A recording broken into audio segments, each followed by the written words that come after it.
go by our rights and bring our children up, if the corrupt system all the way through, police, judicial services, everything, it's all involved, Parliament, MPs, everything, they're all corrupt. We get Prime Ministers corrupt. So how can we tell our children to bring them up straight and narrow when everybody above them was corrupt?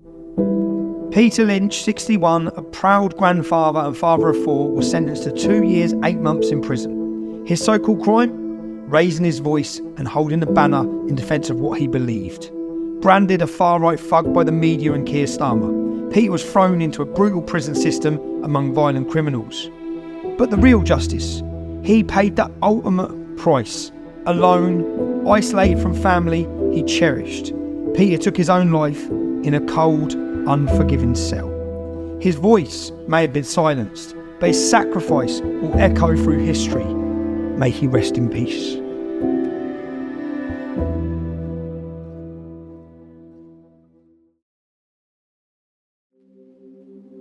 It's September 2024. There's been trouble on our streets. The government and legacy media tell us one thing, social media and citizen journalists tell us something else. What we do know is the British people are angry. What's ignited this anger? What is going on? And are we seeing lawfare waged on the British people with a whole new level of intensity?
I'd have liked to have been at Runnymede, England to make this film.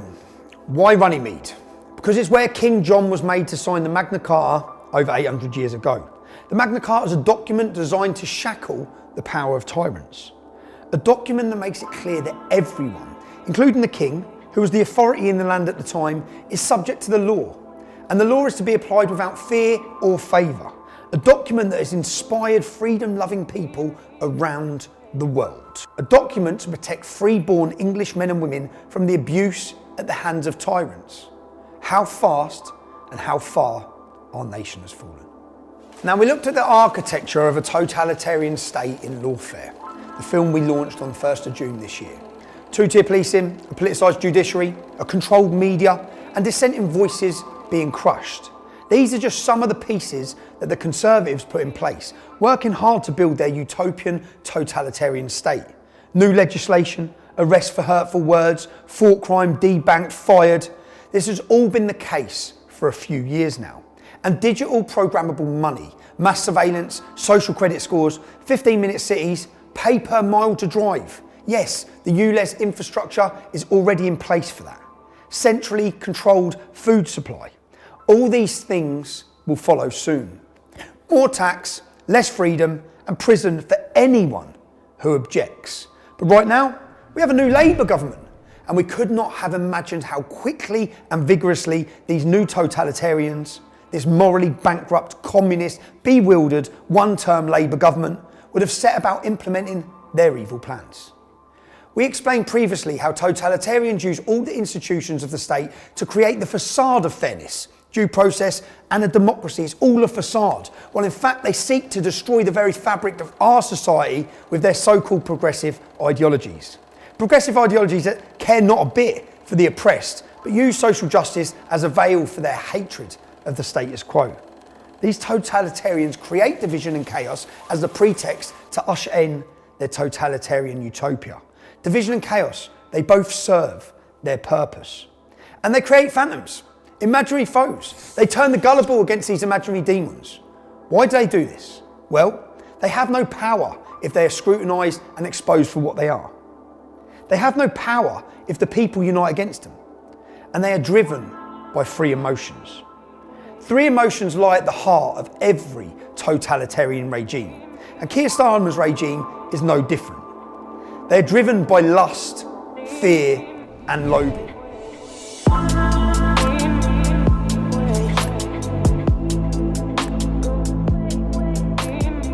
They are driven by lust, a lust for power. They will say and do anything to get it. They will say and do anything to keep it. This includes lying to us all.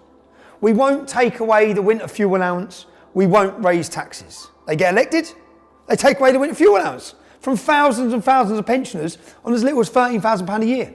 But how can you justify it to viewers who feel like it is an attack on some people who've worked hard all their lives? They're not wealthy, they don't have money to spare, and this year, if it's cold, they're going to be looking at the thermostat and wondering if they can pay their bills. According to Labour's Lucy Powell, they had to do this to stop the economy crashing. That is a barefaced lie. Just £1.5 billion was saved, while £21 billion was voluntarily spent on public sector pay rises and foreign climate aid. When Ed Miliband excitedly promises to decarbonise the grid by 2030, again, he is being completely dishonest. As the Chief Secretary to the Treasury, Darren Jones, innocently leaked some time ago, the true cost is going to be hundreds of billions of pounds with an almost impossible transformation of infrastructure. There's a report, of course, commissioned by Labour Party back in 2017, which forecast that thousands of pensioners could die, could literally freeze to death because of this change. If we have the money, billions every year, to look after people who have given nothing to this country, why do we not have 1.2 billion to give money to people who have contributed to this system and who are now vulnerable and at the end of their lives, they're going into the last chapter of their lives? They removed the energy price cap and prices jump by 10% for everyone. And if you've worked hard all your life, look out, because they're coming for your savings and your pensions. And don't forget, while he's robbing you, Free Gear Kia, he's had to declare more than £100,000 of freebies and gifts, more than any other MP in our country.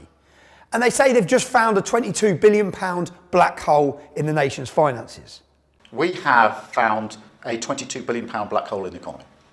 And we've got to fix it. And that's what this is all about, making sure that we fix the foundations, and then having done that we can build a better future that pensioners and so many other people voted for in this election. But they knew about the state of finances long before the elections. They just forgot to mention their plans. And when asked to spell out the details of the claimed black hole, they refuse. They're not telling. They won't. The dog ain't my homework. Ridiculous.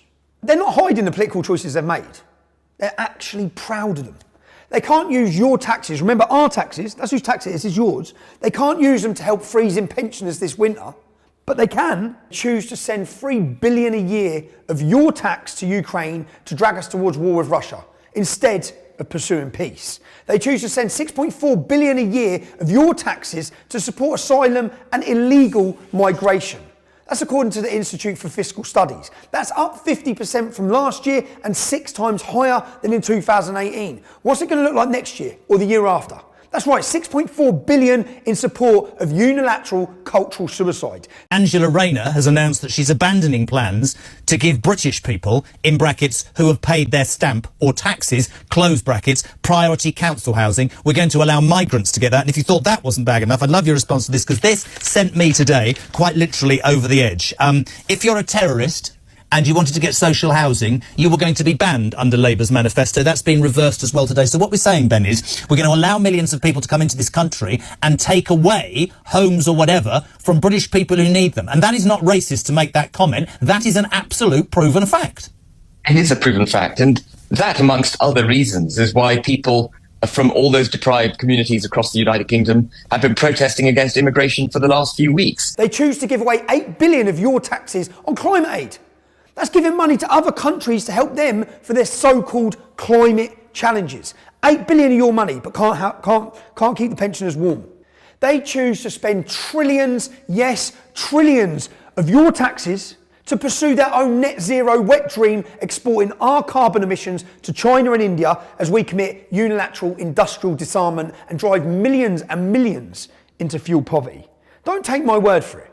This is a co-founder of Greenpeace on climate change. I say not only is carbon dioxide good, it is essential, and it's a good thing that we are putting some more carbon dioxide in the atmosphere because it was running low before we came along. If we had definitive proof that CO2 was causing serious problems and we could prove it, don't you think they would write that down on a piece of paper somewhere so people could read it? They don't have definitive proof, period. I am firmly of the belief that the future will show that this whole hysteria over climate change was a complete fabrication. And lastly, they'll smash those gangs that are transporting illegal migrants into the UK, costing us a 6.4 billion a year. Round up, detain and deport illegal immigrants. That's what new Home Secretary Yvette Cooper has just promised to do. Well, do you believe the woman who held up a sign saying refugees welcome, closed the Bibi Stockholm and scrapped Rwanda on day one? Do you believe them?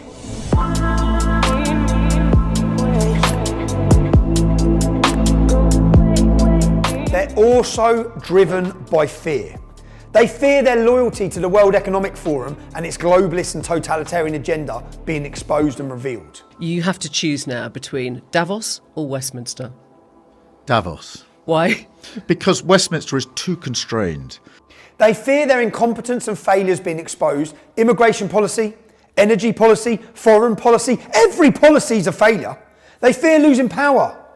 And they fear Islam. They're bewildered. They cower and submit to the demands of Islam out of fear of what might happen if they don't. Hello, salam alaikum. My name's Phil Hutchinson and I am the Superintendent for Greater Manchester Police based in Oldham. Salam alaikum. I'm speaking to you today because I want to reinforce my commitment to protect every member of our Merseyside community.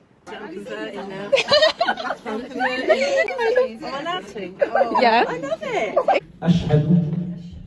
I love it. Of course, cowering in the face of Sharia-loving fanatics does not placate them. It emboldens them, you morons. Our government's appeasement is like feeding the crocodile and hoping it will eat them last. I think Churchill said that. And hiding things, covering things up. That doesn't solve our nation's problems.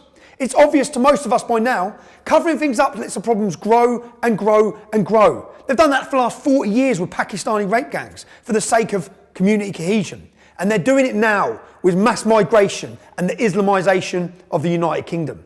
But lying to cover things up doesn't create community cohesion. It does the absolute opposite. It stokes anger in British people. There was no growth in our economy in July, and yet we continually get pumped with mass migration. I'm just going to pose this question. If migration makes us richer, why aren't we getting poorer? Our politicians can't just lie to us and hope we don't kick off. If the truth is so bad that we might protest if we knew about it, then maybe they should do something about the problem, instead of covering it up. And the population know they're being ignored. And worse than being ignored, they're being condemned. This time by a Prime Minister. How on earth did he end up with this job? Anyone who thinks mass immigration might not be such a great idea. Well, Tootie here, he's branded all of you as far-right thugs and Nazis, prejudged you as criminals, and his stormtroopers will come and arrest you shortly.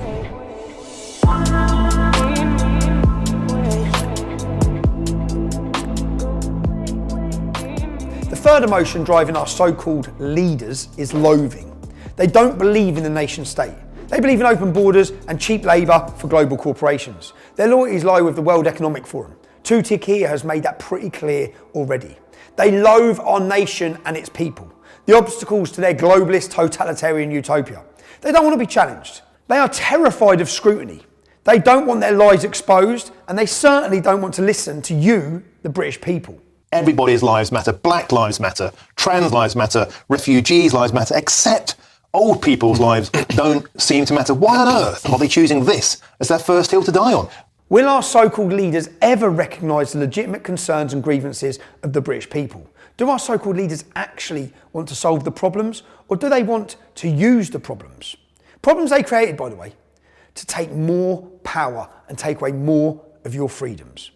You see, these Marxists weren't elected because British people wanted to be governed by Marxists.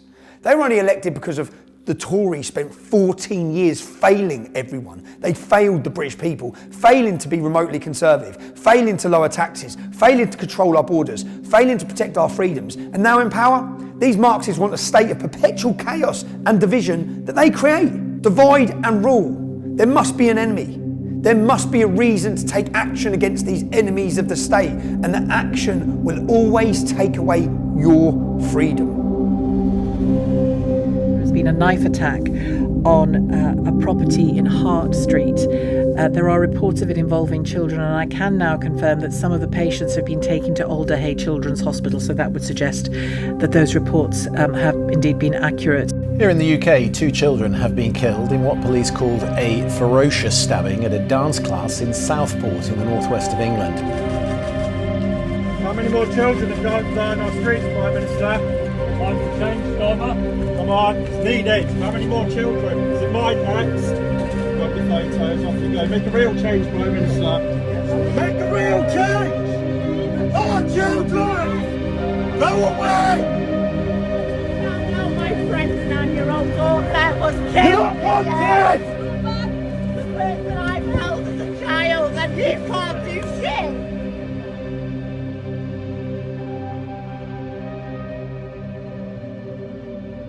So what actually happened in Southport? A man of Rwandan descent murdered 3 beautiful girls and stabbed 8 more children and 2 more adults. How did the government react? What did the machinery of the totalitarian state do? Well, you and I would hope something like this would get the government to stop and reflect for a minute. Why have these girls been murdered? Why is there so much knife crime? Why is there so much rape? Why are these so-called asylum seekers flocking to our shores? And what values and cultures are they bringing with them? Are their values compatible with ours? Are all cultures of equal merit? You and I would hope the government would ask why the peasants, that's us, you and me, why are the peasants revolting? No, don't be ridiculous. Reflecting is not a popular pastime with communists and tyrants. Admitting they're wrong is not a key competence of these tyrants. Apologising for destroying our nation, it's not going to happen. What this government actually did, well, firstly, they did everything they possibly could to cover up the basic facts, what you and I would call the truth. They said immediately it wasn't terrorism. How could they possibly know immediately the motive, that it wasn't terrorism? How could they know that? And how could stabbing young girls at a Taylor Swift dance studio not be terrorism? They said he was from Cardiff. Axel Ruddock Yabana. Yes, he's as Welsh as the daffodils. They looked for evidence he was mentally ill. I can help with that one. Yeah, he was mentally ill. Anyone who commits a crime like that is mentally ill. But exactly what kind of mental illness? And they published a picture of him, looking like an innocent little 12-year-old, and reported he was a choir boy. They made him the victim. They did all this because they don't want us knowing the truth. They manage the information. Misinformation is dangerous. Social media is good, but it's also bad when people are using it in a way that could cause a riot, threats, intimidation. I think the government have really got to think long and hard about what they're going to do with social media and what are they going to put through Parliament as a bill to act. Misinformation is dangerous, and no misinformation or threats or intimidation should be allowed to be carried out on social media platforms. That's their words. How absurd, how foolish, and how dangerous. And Kia, how is this working for you, managing the information? Do the government really believe their actions will help build a peaceful, prosperous and patriotic society? What about a cohesive society? Or are they so short-sighted, so hungry for power and so disdainful of the British people that they will use anything, no matter how awful, how tragic, they will use anything as an opportunity to implement their totalitarian agenda and crush anyone who speaks out against them? As we've said, these Marxists want a state of perpetual chaos. There must be an enemy to mobilise the population against, an enemy to divert attention away from the government's agendas and their failures. You said the riots showed there was a societal black hole. What did you mean by that? What I meant by that was that the riots, I think, were symbolic of a broken society. They were far right in the main, but underneath that, I think there was a societal black hole, a breaking of our society, which we need to mend. I'm convinced that the answer to it is delivery in government. So the best argument against the far right, the best argument against the easy answer, is to deliver, to bring about the change that we promised we'd bring about. That's right. Two-tier Kia seems to acknowledge there are troubles. He says the solution is delivering in government, which suggests the cause of the problem is failure in government. I agree, Comrade Keir. And he says the far right, whoever they are, is the snake oil of easy answers. I think it'd be more accurate to say the use of the term far right to label concerned British citizens is the snake oil of lazy government. And any anger, which he labels far right, is a consequence of failure in government. You can't blame the Tories forever, Comrade Keir. And listen to this. It doesn't matter what apparent motivation there is. This is violence. It is not protest. It doesn't matter what the motivation is. That's right. He doesn't care what happened. He doesn't care. Okay? But it gives him the excuse to crush the dissent that terrifies him. The dissent of the average British man and woman. And by the way, we still haven't been told anything about the motivation of the Southport killer. What could it possibly have been? Good honest men are going to jail for saying that integration failed. So do you think that we're really free if we're not allowed to say what we see? Starmer's a tyrant, but we won't be silent, 'cause he threatens his people. Starmer is evil, but we won't be silent, 'cause he threatens his people. Starmer is evil. Now, once they had tried very hard to manage the news about these murders in Southport, and they'd lied and patronised the entire British people in the process, what two-tier Keir and his cabal of apparatus chicks did next is truly chilling. You know, everyone was angry because of what had happened. So those 3 little girls, the whole world was angry. My husband was then saying, you know, the government keep letting them come in to our borders. You know, kids are getting raped, filmed, what followed, things like that. You know, they're taking all our NHS, they're getting rehomed. You know, everyone coming in is just being given everything. And then things like this are happening in our country. So what is it exactly that your husband has been accused of? On the Saturday after Southport, he just put a status up saying the Daresbury Next, which is a hotel close to where we live, which have got immigrants and asylum seekers in there who were getting rehomed.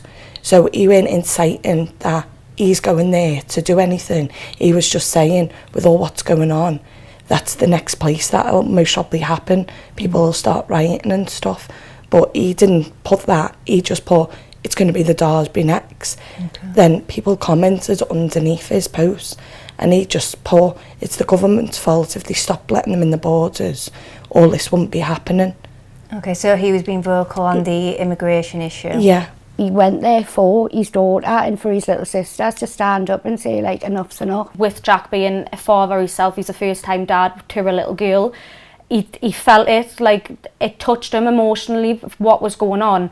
When he was there, he was waving his flag. He didn't say anything racist. He wasn't shouting abuse. He wasn't swearing. There's actually numerous videos of the police telling Jack he has to put his flag down. He's not allowed to hold his country's flag.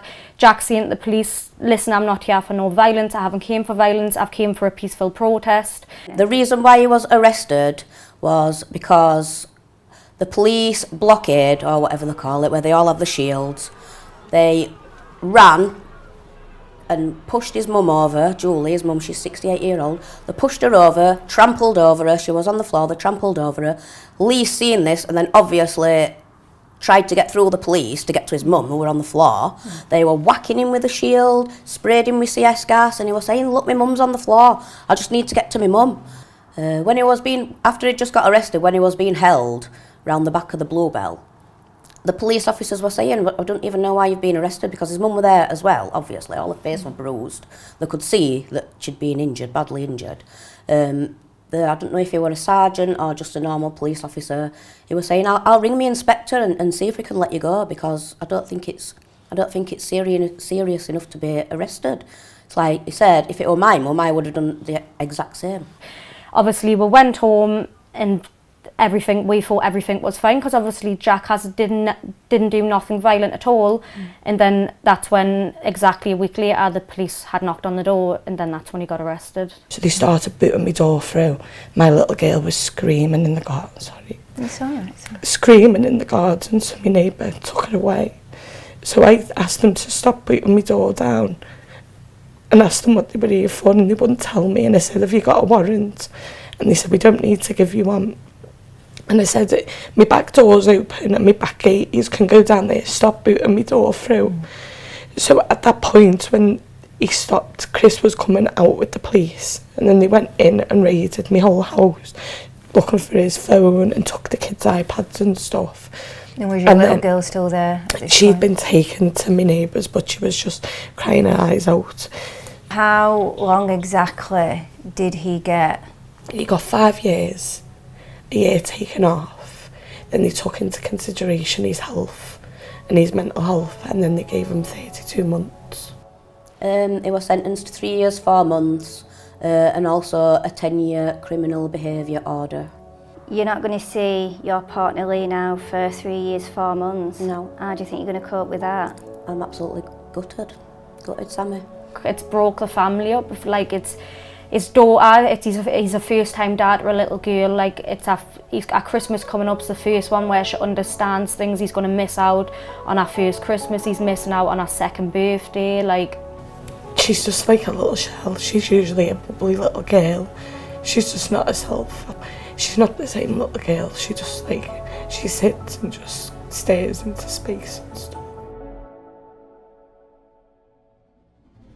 So with the most recent atrocity in Southport, and regardless of the murderer's motivation in this particular case, it was the last straw. People were angry, not surprisingly. Not just about the Southport murderers, but about years of having their legitimate concerns about mass immigration being completely ignored. They're angry about two-tier policing and politicised judiciaries. But Labour cannot afford to have pesky voters asking questions about the consequences of open borders, mass immigration, and the incompatibility of some ideologies with our culture. So they create a different story. They turn everyone's attention to their imaginary monster, the far right, the fictional dragon they pretend to slay. There's a lot of people that have branded people like Lee as a far-right racist thug. Is that true? No, definitely not. While ever I've been with him, he's never been racist. It's horrible. They just put lies out there. it's absolutely ridiculous, just everything that they've written. It's like, there's actually an article about Jack that calls him far right as well, and obviously when I've spoke to Jack and made him aware of this, he's not happy. Like, he's kicking off, saying on the phone, he's saying, they kind of just put me down as something that I haven't actually complied with. I haven't said that I am this type of person. The last thing you would be is racist. And like every person, I think you should have loyalty to your country. And if there's something wrong with your country, why can't you speak about it? And more fanciful than that, they blamed the English Defence League. Missiles were thrown at riot officers and a police van was set on fire by a large crowd of protesters believed to be supporters of the English Defence League. We don't know where they streamed in from, but they're believed to be supporters of the English Defence League. How many people work in Wales? There's over 50,000 apparat chicks working in the Home Office alone. And no one told Two-Tier Kia that the EDL disbanded a decade ago. It hasn't been here for a decade. No one in MI5 reminded him that, 90% of the people that they're watching on the terror watch list, they follow Islam. I am worried about the rise of the far right. I mean, we can see what's happening in Germany with the recent elections, see what's happening in France and other countries. And I'm worried about the far right because it's the sort of snake oil of the easy answer. I utterly condemn the far-right thuggery we've seen this weekend. This is not protest. It is organised, violent thuggery. And it has no place on our streets. Mindless minority of thugs who thought that they could get away with causing chaos. But this deception is not without consequence, Kia. The following will not be televised.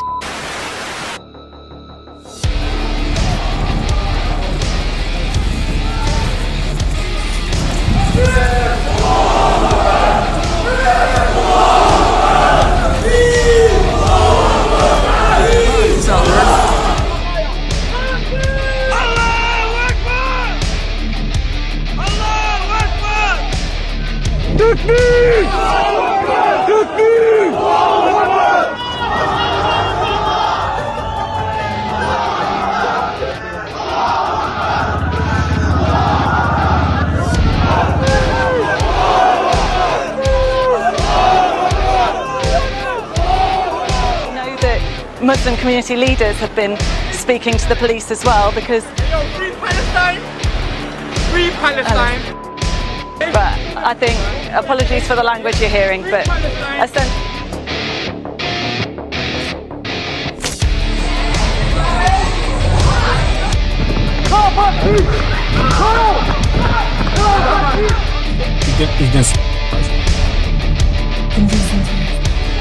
They're smashing up the people's cars. People are running. Fucking hell! Leave him! The game might as well fucking tools in your hands.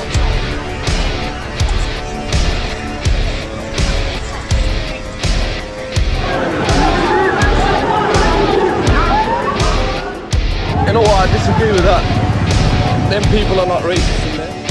I don't know, a car, I assume, with people in it, and they assumed that they were EDL, apparently, I'm not sure. And that's why they all ran. Kia, you brought violent Muslim militias out on the streets. You lied to them. You created this facade of this far-right English Defence League roaming the streets. But at least people can see that there's a militia there waiting now. He has caused this divide between everyone. He has labelled us EDL, far-right, racists, but I think people are angry, and it's all down to Keir Starmer because he hasn't addressed why people are angry, why people are taken to the streets with such anger. I mean, these poor lassies, they're someone's babies, and I think that's why people are thinking it could have happened to our kids. Yeah. And anyone who is even remotely concerned about mass migration and its impact on our way of life, well, channeling Naz Shart's retweet, you would all better shut up for the sake of diversity. Of course, the media clapped along with all this. They know there's no far right. They also know there's no EDL. Or maybe they're talking about those thugs who gathered in Trafalgar Square on July the 27th. Amazing grace, how sweet the sound that saved someone like me.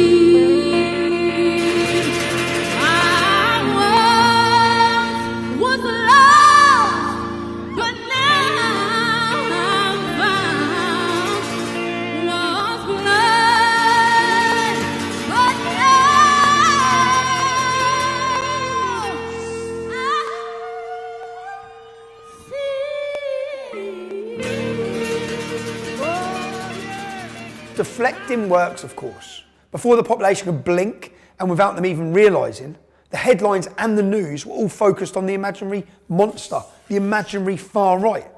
And everyone had stopped talking about the slaughter of innocent kids. It hasn't been mentioned again. It was totally forgotten. It was a successful government ploy.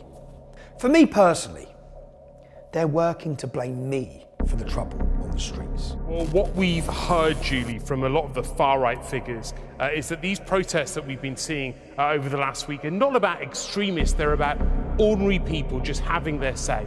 Here's an example, and it's not the only one, from the man known as Tommy Robinson. And probably the most influential instigator for all is Tommy Robinson. For this to be hijacked by people lying on sunbeds in Cyprus. It's been coordinated by a man who's just fled England.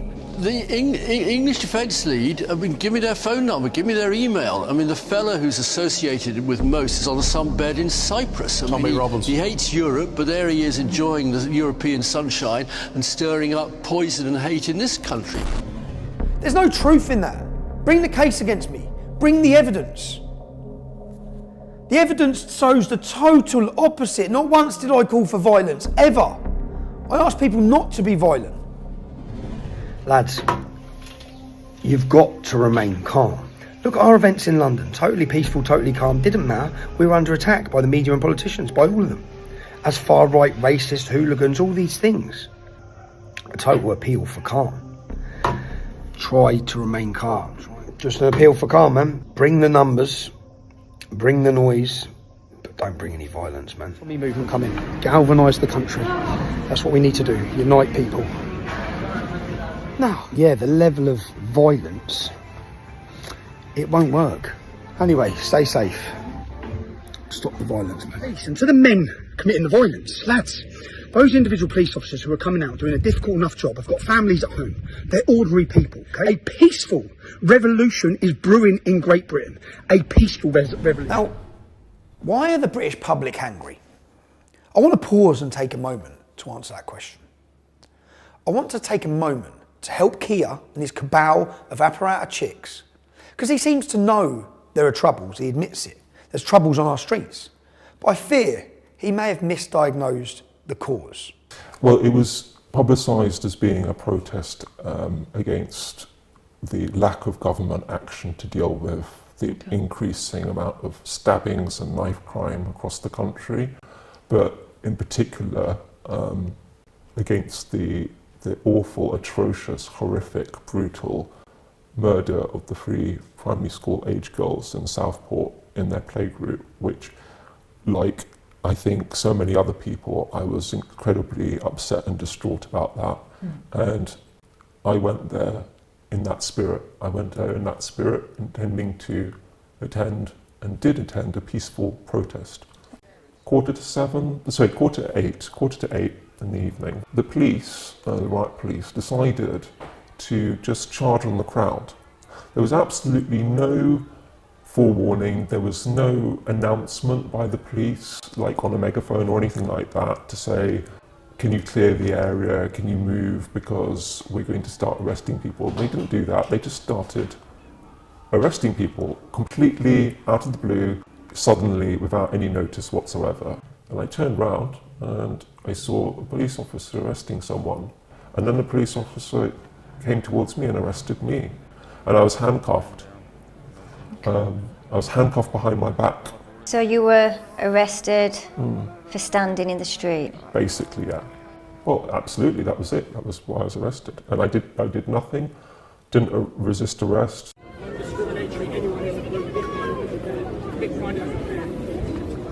They're just arresting people for no reason. I'm literally out getting really worried. I think this has been going on for a long time, with escalating concerns over rampant knife crime and stabbings and violence by some of the migrants and asylum seekers that is not being covered by the press at all because it doesn't fit their narrative. Censorship, fear and intimidation is the tactics of a dictatorship. It's the same as any dictatorial regime in the world. If you look at Venezuela, what's been happening there, the way they control their population, they send people to prison because of their political beliefs. This government isn't acting any differently from that. It may not be as extreme yet as that, but they're certainly headed in that direction.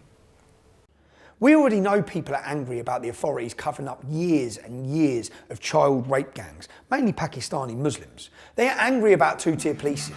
They're angry about politicised judges.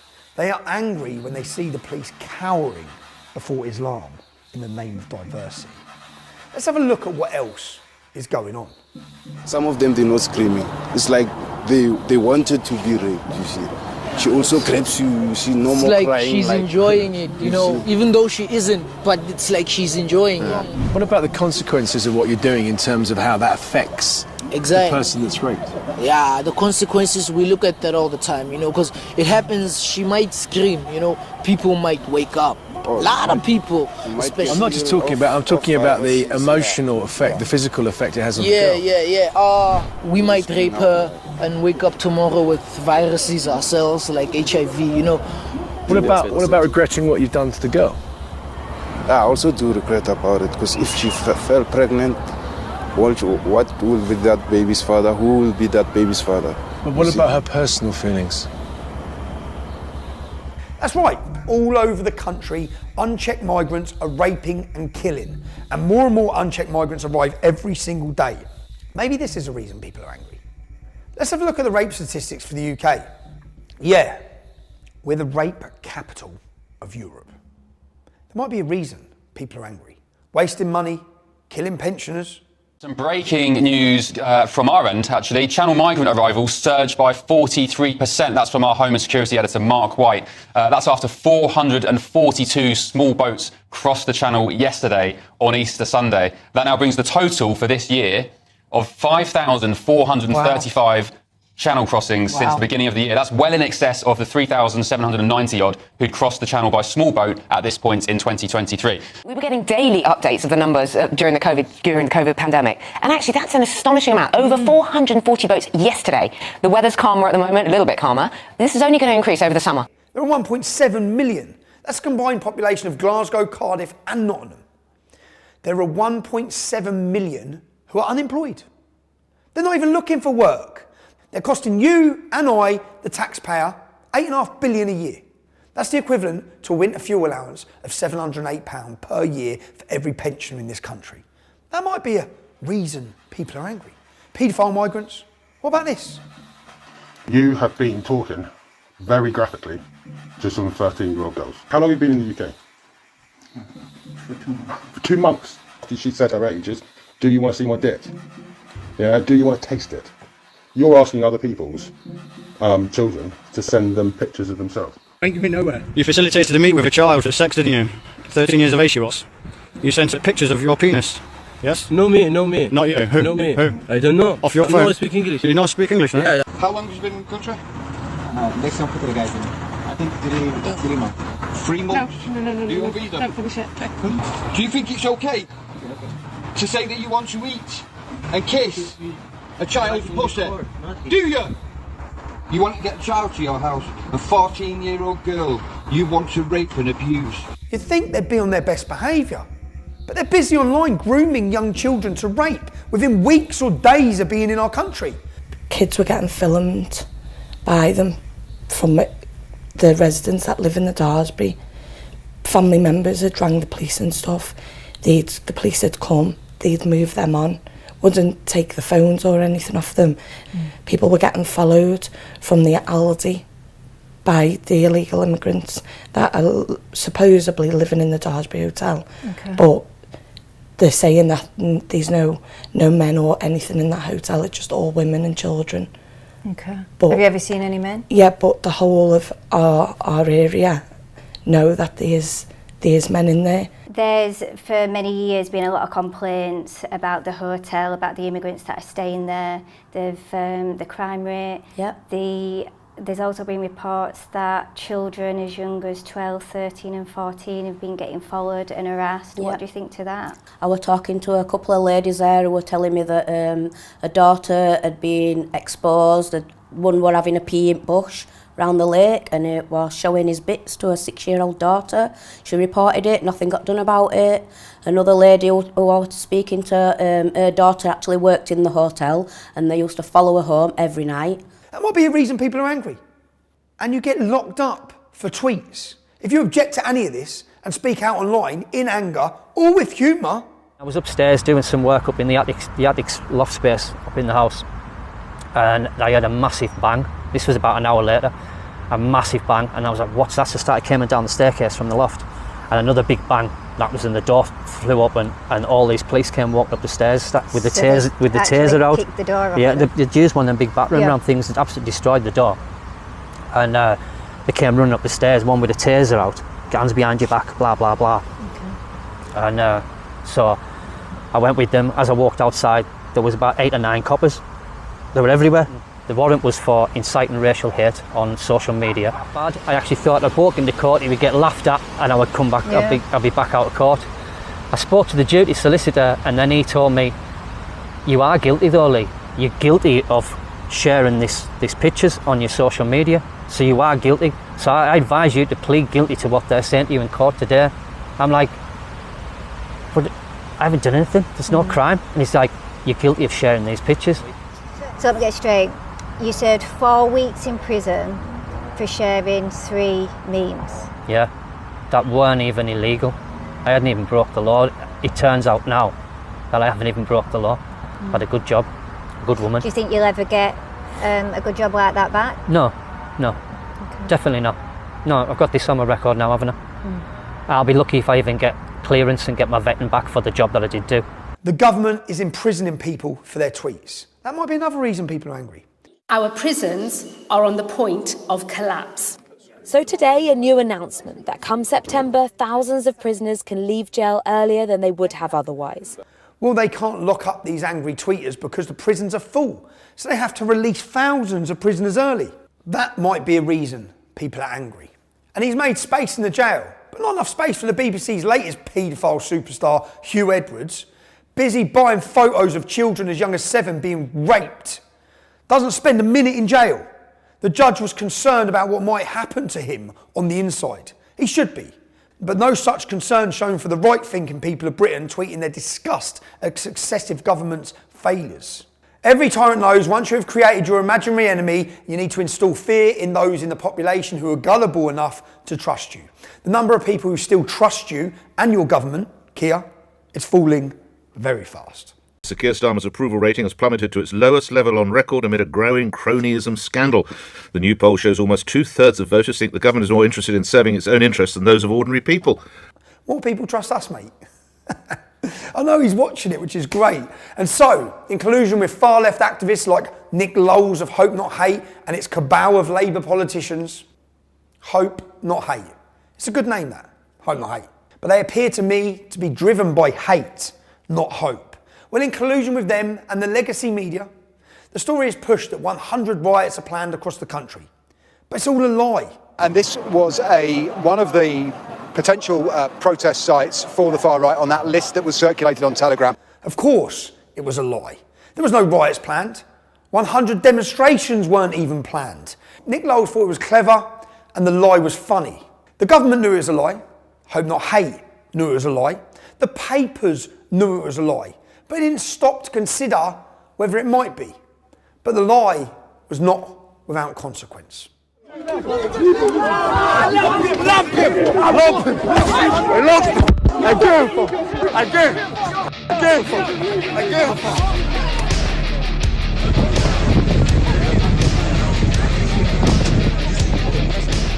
He needs an ambulance, so he does.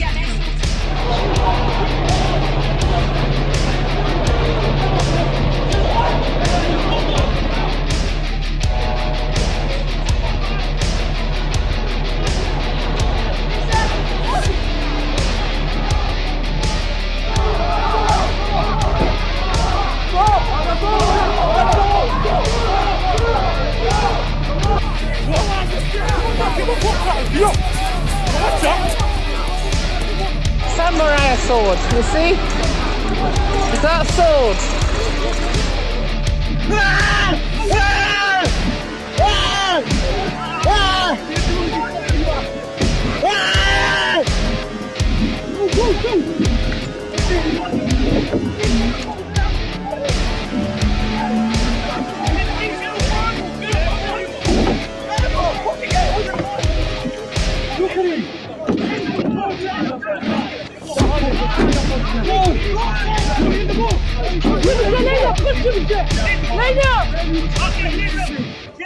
I'm sure the police will be all over those machete-wielding thugs. I mean, they didn't put the others that came out with machetes, knives, masked up. What happened to them? Them are not in the paper addressed as racist thugs. It's just they portray us to be bad people. And Lowles tweeted about this. See, that wasn't true either. That stirred up racial hatred. We were born here. We are Muslims. We will stand here. We will fight against EDL. We will fight our ground. Our innocent Muslim sisters are getting acid attacked. Must get breaking. Everyone should be here. Fuck the EDL. The top tier of Labour MPs and support resigned after that tweet. But Hope Not Hate is still a Labour-controlled disinformation unit. By the way, Mark Rowley, if you're still in the police when this film goes out, when are you going to arrest Comrade Lowles for spreading false rumours and inciting racial hatred? So Lowles doesn't get arrested for his lies, but Bernadette Spovroff, a Cheshire businesswoman who sent an erroneous tweet about the Southport murderer, she was arrested. She was held overnight, then not released, but she was bailed pending further inquiries, which have since been cleared. I had expressed my own views on the state of the country and its failure to protect innocent citizens, and that is still legal. But it's very clear that a vocal part of our society wants the opinions of ordinary people like you and like me suppressed. They say they support free speech, but they mean only the speech they agree with. They say they support dialogue, but only the dialogue that agrees with their worldview. And they say they want equality, but they don't mean for people who think differently to them. Now, we've had nearly a year of violent anti-Semitic hate marches on the streets of Britain. The legacy media describes them as largely peaceful. Citizen journalist footage suggests that's a lie. The only solution is jihad by the armies of the Muslim countries. Listen carefully to what this guy here in the middle of the video says in a moment. Did you hear that? We are ready to kill you all, is what the man said. Let's have a listen to the rest of it. Take a look at how the police respond. The police stand there and do absolutely nothing. You are racist, all of you. Okay, that's racist. No, take your hand. Take your hand. Take your hand. Take your hand. Don't do that. Don't do that. Don't do that for me. That's very good. You're messed up in your head, my friend. And you are nothing to me. All of you. Do it. Go on, mate. Go on, then. Go on. Do it. Go on. What the fuck are you going to do? Attack me again. Again? What? What's the fight today, guys?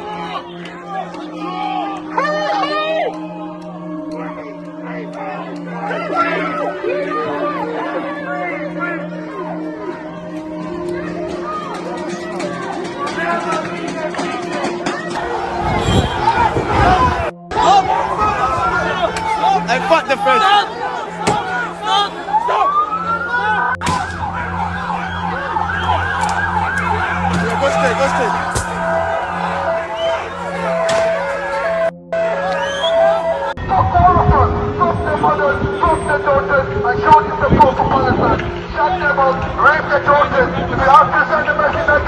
The Hamas marches were largely peaceful, just like this was a largely peaceful social services call-in in Leeds. Jesus.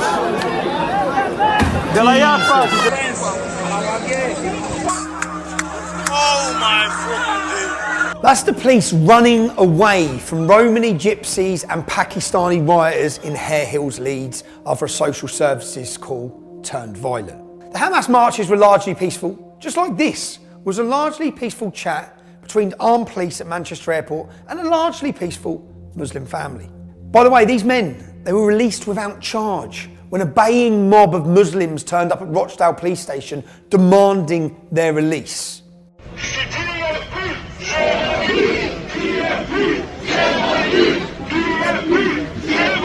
Immediately, every one of them officers needs to be arrested immediately.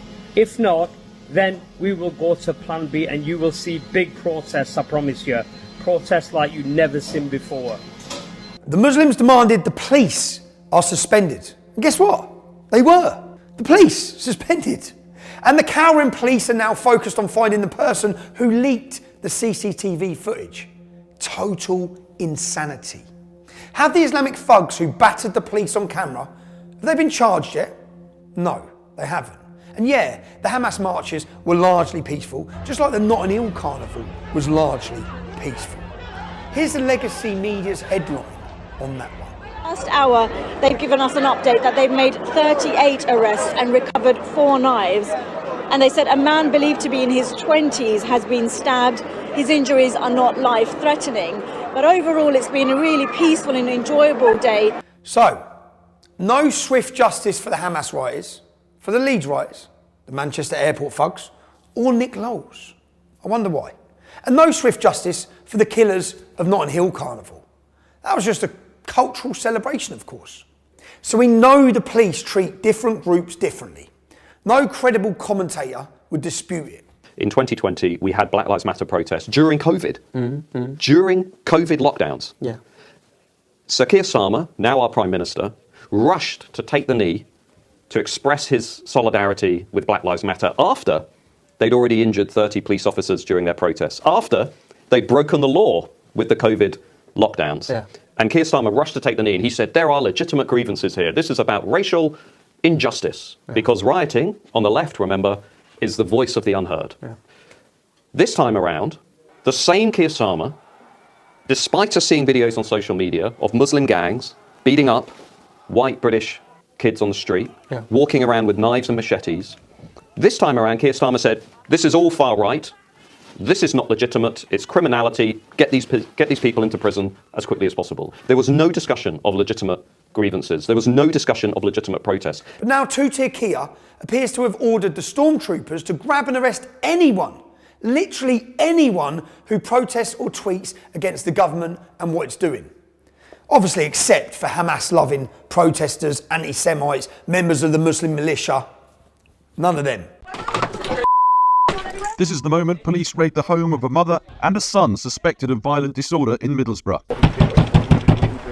When it comes to the door, I'm going to put it in. If you're involved in the disorder on that day, we will identify you, we will arrest you, and we will put you before the court. National figures show 1,165 people arrested, 703 charged. Those figures, again, will increase. Have the police made any high-quality videos of them arresting Muslims carrying machetes in the streets? Or men fighting with knives and machetes in our parks? Or a single grooming gang that have raped children? No, they haven't. They save their high-quality videos for people saying mean words on Twitter. We do have dedicated police officers who are scouring social media. Their job is to look for this material and then follow up with identification arrest. That the UK actually has a massive force of police officers scouring the internet for any repost, retweet, or original content that could theoretically incite whatever the government deems to be racial hatred. And if you engage with or repost that content, you are deemed so dangerous for society that they will arrest and prosecute you. So this is another man being sentenced to prison for a Facebook post that he made, and in this video the judge tells you what he posted and how long he's getting in prison, and I'll let you make your own mind up. Have a look at this. You went on to say that you did not want your money going to immigrants who, quote, rape our kids and get priority. Given the life of Riley, off the tax us hard-working people earn when it could be put to better use, come over here with no work visa, no trade to their name, and sit down and DOS, and then there's more people being put out homeless each year. They get top band priority on housing and many more reasons.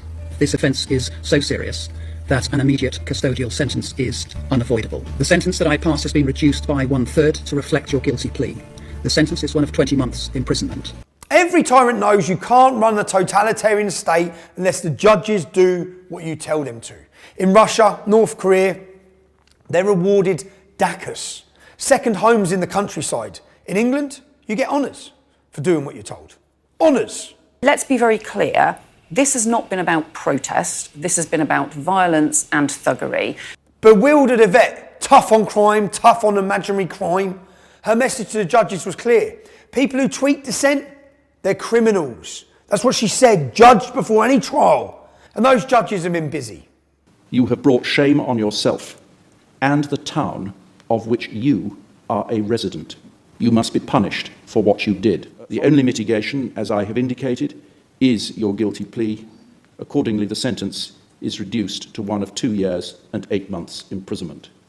I appreciate that will fall hard upon you as a senior citizen. Most of these cases that I've been reading about, for example, the case of this poor man, David Springer, 61-year-old, who's been working as a train driver for 42 years, who's now taking care of his sick wife, who has been sentenced to jail because they wanted to make a sacrificial lamb out of him. They wanted to set an example to the rest of the UK. And that message was very clear. That message was, you don't get to disagree with us. You don't get to be present at these protests, because David Springer did absolutely nothing. And we have video footage of that. He was there. He, according to the reports, maybe shouted something at the police. Well, boo-hoo. Is that worth 18 months in jail? A mother of 5 being sent to 26 months in jail because she threw a can at the police? Is that proportionate? A man online who committed the crime of according to the government, inciting racial hatred because he posted one post on Facebook? Is that proportionate? That's right. Bang. You're inside serving years. And let's take another look at some of the judges who sent people to jail for hurty words. That's right. Rape, steal and stab. Let's just put it down to cultural differences. It's community service for you, lad. Fence painting. Picking up litter for a few hours. So tell me how our judiciary are not politicised, how they're not compromised and a tool of the state. And to the judges, I hope you get the honours you've been promised, lads. Tin pot despot Keir, Your political judiciary might be another reason people are angry. Maybe. This isn't just two-tier policing. This is a two-tier political and social system that is routinely prioritising racial, sexual and gender minorities at the expense of the majority. Now, every tyrant knows the media is a tyrant's best friend. Well, the media that does what you want them to, they're your friends. Everyone else, they need to be shut down, which definitely includes us. I would prefer that the conventional media was more powerful, because social media, it's, you know, the truth of the matter is it's got many great aspects to it in terms of the way people interact with each other, but in politics it's a bit of a plague. That's right. They call it misinformation. You and I, we call it the truth. And the legacy media, they've been a cheerleader for mass migration agendas of successive governments. They've continually supported their open border policies. Just look at this. والله الشعور وقت انحبست أنا إنه شهر كامل بالسجن حسيت إنه أنا لو كنت بسوريا أو بالأردن كان أحسن لي الصراحة يعني كنت لأنه ظلم بظلم وانحبست شهر. That's right. The people held up to us by the media as shining examples, they all turn out to be rapists as well. More migrant rapists. But in the interests of balance, were the legacy media unlucky to choose the migrants as poster boys who turned out to be rapists? No, they weren't unlucky. The British aren't stupid. We all know people affected by these rapes. The unchecked illegal migrants you are actively ferrying into our once green and pleasant land.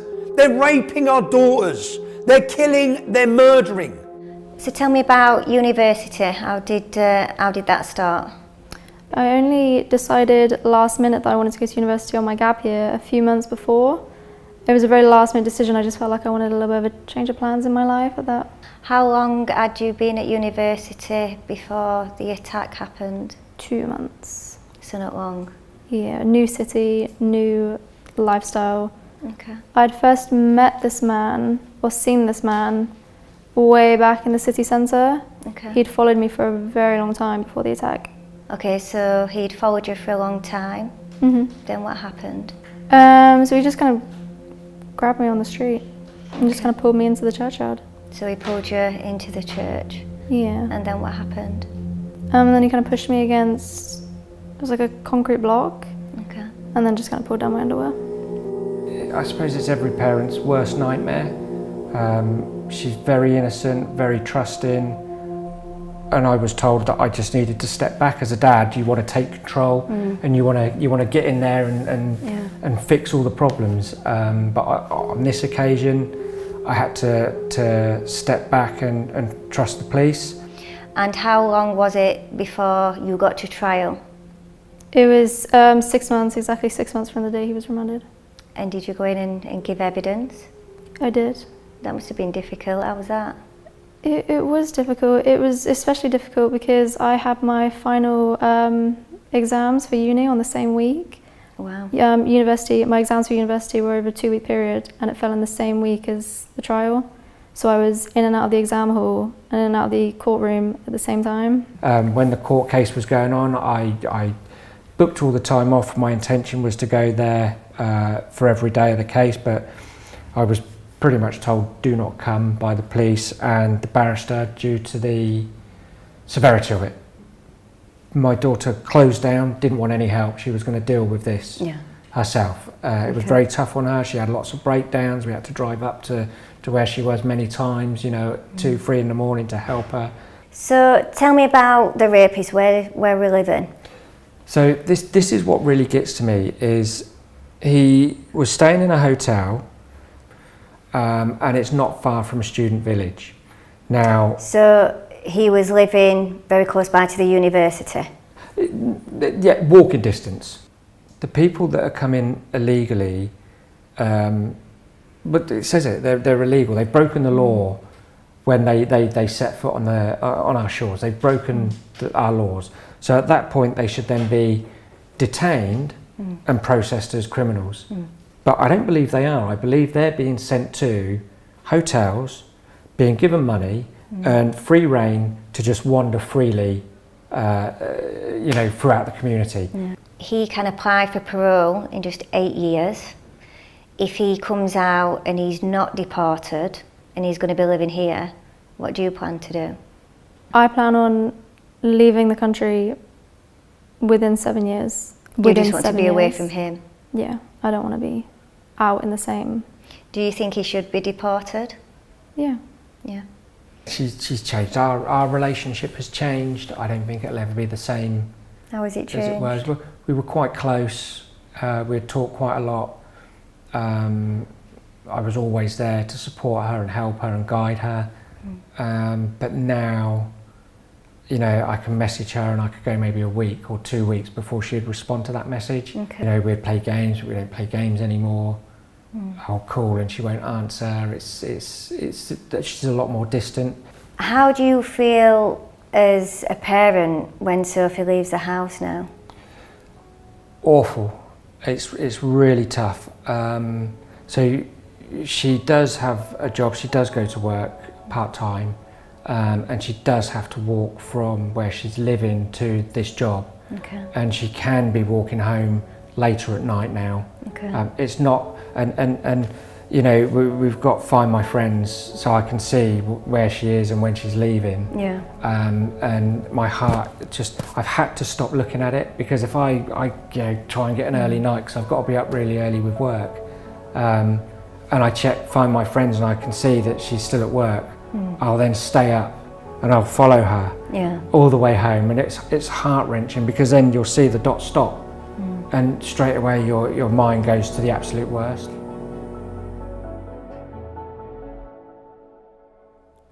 Is this an isolated case? Was this just one migrant in one city who has been housed and fed and paid for by the British public, who's decided to rape an English woman walking home? Or is this happening widespread across the country by migrants housed in hotels? Kia, maybe this is why people are angry. Maybe, and let's just have a little challenge here, let's go on the internet and search a couple of cities. I could pick any city in the UK and search migrant, refugee, rape, and it will bring up cases. We simply don't have time to go through every rape of a migrant in every hotel for this documentary. But can you understand why people are angry? And if it's not the migrants in the hotels, just refugees and asylum seekers are literally raping in every single town and city across the UK. Kia, maybe these are the reasons the British public are angry. Now, the media told you the people in Hartlepool were far right for protesting the hotel. What they don't discuss is the fact that one of the migrants in the hotel left the hotel, committed an act of terrorism, murdered a 70-year-old British grandfather. His family will be angry. The community will be angry. Maybe the people in Bournemouth are angry because an asylum seeker come into our country, lied, like they all do, said he was 14 years old. What checks did you do on him? You put him straight in school with our daughters. So people in Bournemouth might be angry because their daughters were put in school with an adult who pretended he was a child. He went on to sexually harass children, chase people with knives, and later he murdered a 21-year-old in Bournemouth city centre. A Royal Marine was brutally murdered by this asylum seeker. Then the Home Office do their checks. Then we find out he wasn't 14, he was 19. He was a fully grown adult male, and you put him in school with children. Then we find out that on his way to Great Britain, he murdered 2 people with an AK-47 in Serbia. That's right, a cold-blooded killer with no checks, with no vetting, was put in school with parents in Bournemouth. People in Bournemouth are not angry because they're far right or they're racist. It's justified anger because you're failing them time and time again. It's a reality. This is justified anger because of government failures, but they cover it all up. They don't want to talk about their failures. Just blame it on the imaginary far right. No Keir Starmer, no the establishment, no the media, and no the government. Every part of this is your fault. It's your failures. You've brought these people into our towns and cities. You've endangered our families. That's why the British public are angry. Look at this. Of course, any statistician will tell you correlation doesn't mean causation. But it makes you wonder, doesn't it? Let's have a look at the statistics for Sweden, since they opened their borders with rape as well. Literally, the graphs look identical for any country with open border mass migration, Islamic immigration, and rape. Remember, there's 1.7 million unemployed and economically inactive migrants here right now, costing £8.5 billion a year. Anyone out there working right now, you're paying that in your taxes. He says nothing and does nothing about radical Muslim preachers. How about the one who commits adultery, zina? What about the one who rapes a child? What about the one who drinks alcohol? Good or bad? This person, one person that commits all of these sins, he commits all of these sins on a daily basis, but he prays is better in the eyes of Allah than the one that doesn't commit any of these sins but doesn't pray. King, Queen, House of Commons. If you accept it, then you're a part of it. You don't accept it, but you have to dismantle it. He said, "O tribes of kuffar, O tribes of disbelievers, get out of his way, for we have come to strike you a black's revelation, a strike that removes the head from the shoulders." Allah says, we will strike terror into the hearts of the kuffar. We will strike terror into the hearts of those who disbelieve. Why? Because they associate partners with Allah. Because they associate partners with Allah, that for which Allah never gave them no authority. You got your democracy, we got our own sharia. You got your own free mixing, we got our own nikah. Oh, we got our own economic system, we got our own foreign policy, we got our own deen. Alcohol will be banned, drugs will be banned, pornography will be banned, gambling will be banned, but the money saved, there will be no monarchy. La ilaha illallah! La ilaha illallah! He says and does absolutely nothing about knife crime on our streets. Oh my God, they were swinging it! He says nothing and does nothing about Islamic terrorism, jihad, Islamic courts, female genital mutilation, misogyny. He can't tell you what a woman is. He kneels for Black Lives Matter. I could go on and on, but he can dispense summary justice for anyone who disagrees with him. Remember how they hate scrutiny. They can't allow their agendas and failures to be exposed. Make a dissenting tweet, go to jail. Go directly to jail. Enter the UK illegally, come on in. How was your trip? Have a 5-star hotel. And now listen to this. Both got put away for the riots, both been put in the same prison, both been put in the same cell. In the last 48 hours, the wing that they put them on was 90% Muslim. Both of them, one's been attacked in the shower, they took the shower heads off, battered him. When he managed to get back to his cell, his other mate had been completely battered as well. The family's obviously distraught and everything. They're making targets of them, as well as like examples of them. They're making targets of the lads. They did some damage to them as well. That's right. Two-tier Kia is putting the unhelpfully outspoken citizens in prisons run by Islamic gangs. He's literally offering them up. Any concerned parents, any concerned British citizens, he put a target on them, calling them far-right EDL racists, and now they're getting hurt in prisons up and down our country. Somebody who knows about these things told me that, any right-wing, far-right protester landing up in jail, they can expect a pretty cold reception from what he says are Asian gangs inside prison who will be looking out for them. Keir told everyone they're far-right extremists. Their blood is on your cowardly hands, Keir. You disgust me. You disgust Britain. Now, every tyrant knows they can process people more quickly without dropping the facade. If these irritating political dissidents, if they just plead guilty. So they pressurise them. People who have never been in trouble with the law before and who shouldn't be before the law now. They shouldn't even been in court. They frighten these people into pleading guilty. It's easy for you, they say. Just plead guilty. It's easy for your family. Just say you did it. His solicitor obviously stood up and said, what do you have on him? Do you know what I mean? Yeah. He hasn't done anything wrong, but the judge, he just didn't want to hear it. He was just shaking his head. Obviously, some people have now been sentenced, your partner Lee to be one of them. What do you think to the actual sentence? I think it's absolutely ridiculous. 3 years, 4 months. It's absolutely ridiculous. And what is it that he's actually being accused of? He's being charged with violent disorder. Did he plead guilty or not guilty? He had to plead guilty, got told. Who told him that? The solicitors and his barrister. And then when he was in the custody, the police said that we'll have social services at our door and stuff. For his best interest, it would be to plead guilty to the violent disorder, because if he didn't, the starting time was 5 years and he would have no time taken off for his guilty plea. So obviously Jack's fault. I'm already missing out on my daughter's Christmas, our birthday, everything. So he put his guilty plea in. They'll try to persuade you to plead guilty because then you'll get a reduced prison sentence. Your conviction will be downgraded.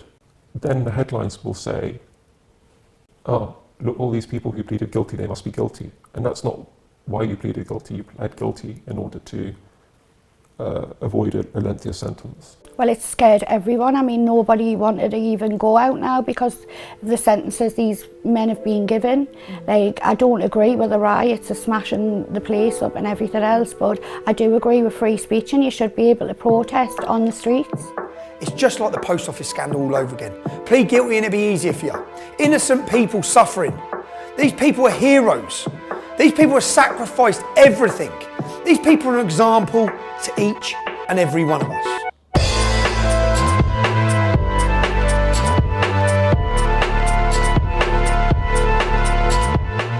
Actually, we have more than one problem. Our first problem is we're led by tyrants. People whose allegiance is to the World Economic Forum, not the British people. People who are vain and deluded enough to believe that they, and only they, the elite, they can create a global utopia, with them in charge, of course. The World Economic Forum has already published their plans. This global reset is necessary because we have seen that our policies which we pursued before the coronavirus struck us, that those policies do not create the necessary inclusion of society necessary for harmonious societal development. We are led by people who don't believe in borders, people who don't believe in nations, people who don't believe in freedom. These are people who are full of lust for power, people who are rapidly dismantling the cultural inheritance with which we were all blessed. Freedom, equality under the law, Magna Carta and democracy. These are people who want you to be dependent on the state so they can control you. We are led by globalists, totalitarians and communists. This is the main problem. These tyrants are also cowards. They're driven by fear. They fear so many things. Being exposed, losing power, the truth, Islam, and they fear we, the people. They are bewildered and frightened, and like any cornered animal that makes them dangerous. They lash out at their own citizens, vulnerable individuals. They're busy arresting children, but they won't confront Islam. They may be too frightened of what might happen if they do. Or maybe they don't know what to do about Islam. Or perhaps they don't care that Islam is incompatible with our way of life, because these communists care little for our way of life. Regardless, for now, they cower before Islam. They leave unchallenged the masked armed gangs, the mobs, the militias that wreaked havoc on the streets, because chaos serves their purpose. It gives them a reason to act against dissent, and the dissent for now is from the British people, tweeting about the government's failures. And right now, of course, our nation is crumbling under the weight of mass migration, legal and illegal. So many men from countries and cultures that will not assimilate, cultures that teach their children to hate the West. It's out of control, and it serves the purposes of the globalists, the totalitarians, Keir and his apparatchik communists. Mass migration is part of their plan.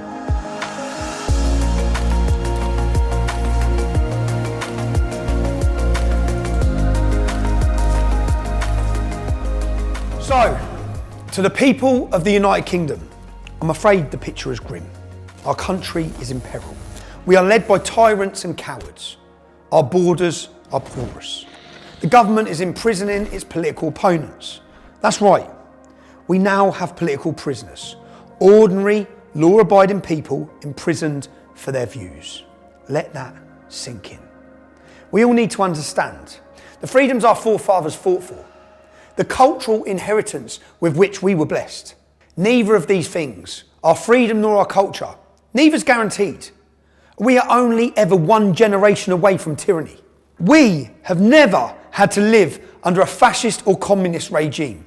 That isn't luck. People fought and died to preserve our freedoms. Yet Totalitarian Keir, his Stasi police and his political judges, with their kangaroo courts and summary justice, their failure to apply the law when it suits them, they are trampling on the Magna Carta, that document that shackles the power of authority, that shields all free-born men and women against tyrants and dictators. As Thomas Fairfax declared, holding up the Magna Carta back in the 17th century, this is what we have fought for, and by God, it must be maintained. The principle that lies at the heart of the Magna Carta is that the powers that be, they must obey the law, and they must apply it without fear or favour. That all, including the members of the government, are subject to and equal before the law. Keir Starmer, You and your political bureau, your student union cabal of tyrants and cowards, you have failed more quickly than anyone could have predicted. Do you think we have freedom of speech in our country? No, 100% not. And I think that Jack's case just shows that we do not have freedom of speech in this country anymore. You cannot say what you want anymore. No, that's gone. I thought we might have had a little glimmer of it, but we haven't. Yeah. There's no such thing anymore. We haven't got freedom of speech. You've got to really be careful what you say to anyone and everyone. The UK is no longer a free nation.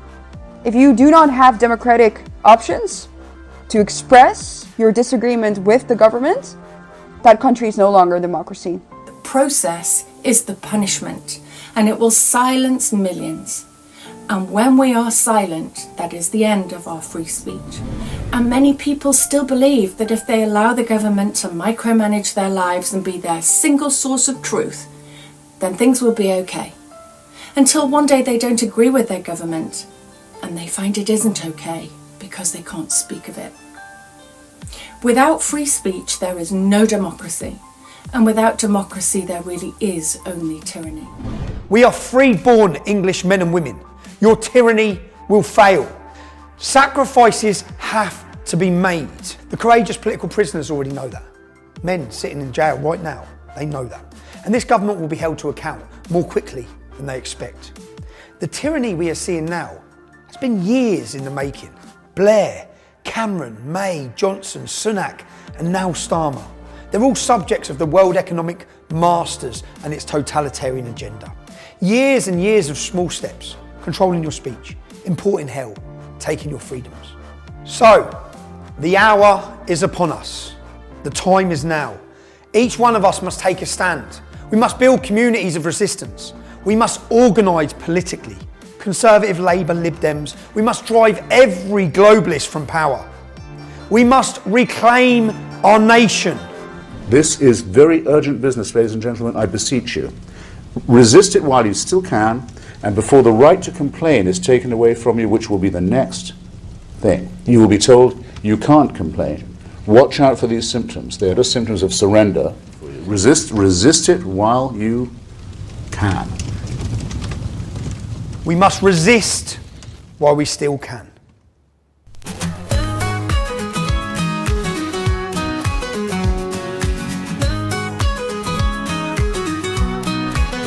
You stand there preaching, taking us for fools. One more boat wash up your focus on winter fuel.